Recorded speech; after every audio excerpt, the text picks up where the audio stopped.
Voilà mon analyse ce matin. Donc ma façon de m'exprimer est particulière. Elle est une façon de voir les courbes comme issues de la mentalité des investisseurs. Et au lieu de parler de ce que font les investisseurs, je parle tout simplement de ce que font les courbes concrètement, leur volonté, leurs désirs, leurs peurs, etc. Donc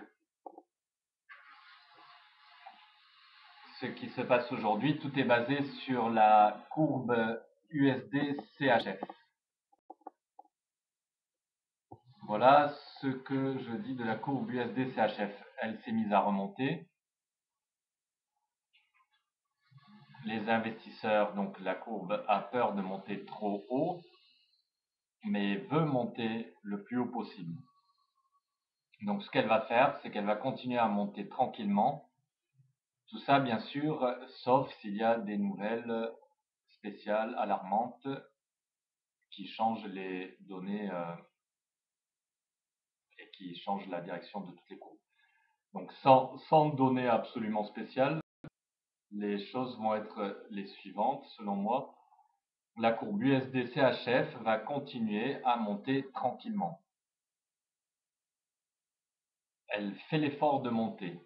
On va le voir comme ça. C'est-à-dire, elle ne monte pas subitement. Elle essaye de monter un peu en cachette, vous voyez. Donc elle monte 91, 92, 95, 97, 99. Elle va monter comme ça.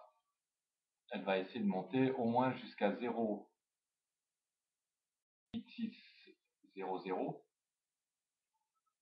Pourquoi? Parce qu'elle veut dépasser un nouveau record.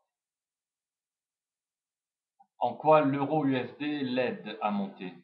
Si l'euro USD ne descend pas subitement, ça veut dire qu'il l'aide à monter. Donc, si l'USD CHF monte tranquillement comme ça,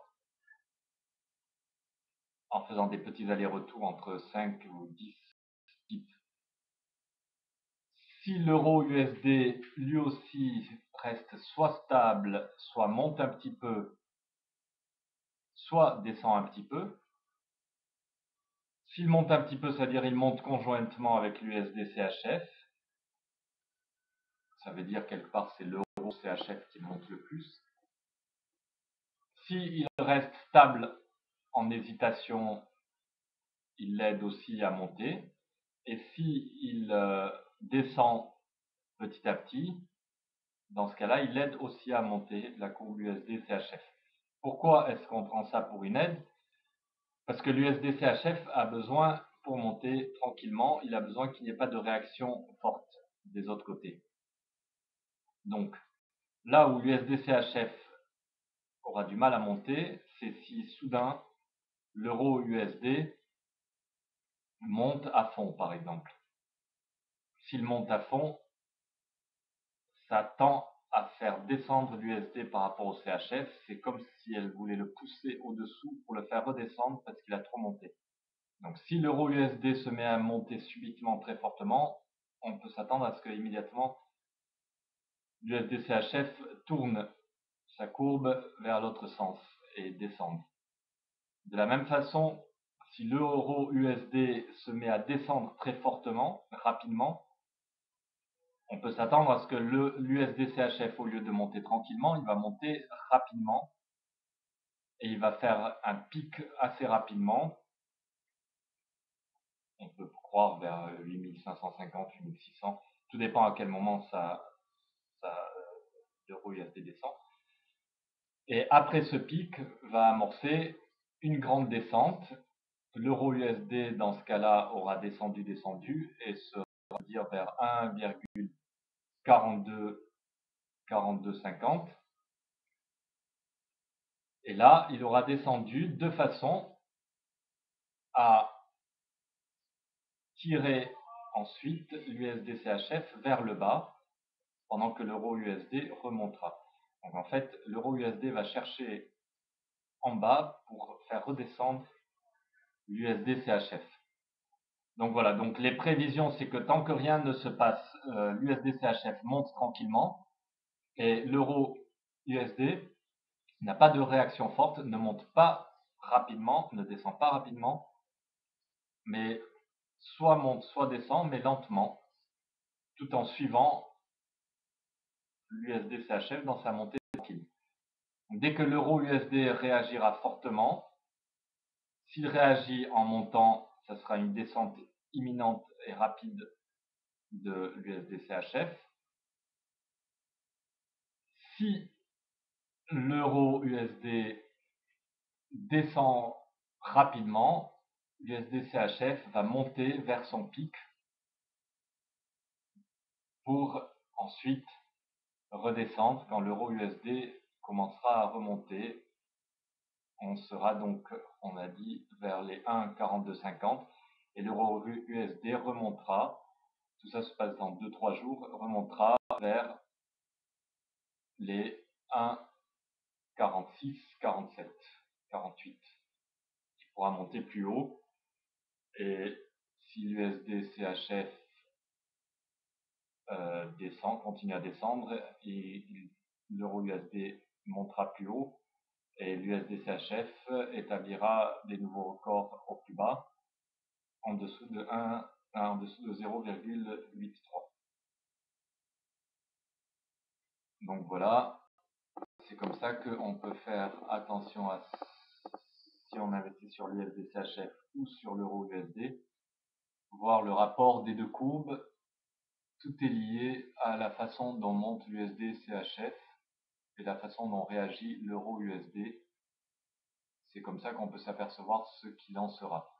On pourra déterminer une grande descente de l'USD-CHF dès que l'USD-CHF aura atteint tranquillement des hauteurs plus grandes, qu'il montera ensuite en pic et que l'euro USD descendra en flèche.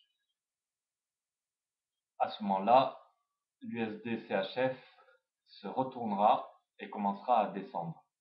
Donc on peut penser qu'il se retournera comme ça vers 0,87 ou 0,8680. Et dans peut-être 36 heures ou 48 heures. Parce qu'il aura essayé de monter, il aura vu jusqu'où il peut monter, au plus haut, mais personne ne croit que ça va monter longtemps, personne ne croit que l'USD va se remettre pour un long terme, donc il va repartir vers sa descente pour établir des records avec la peur et tout ça, des investisseurs qui vont le faire descendre extrêmement rapidement.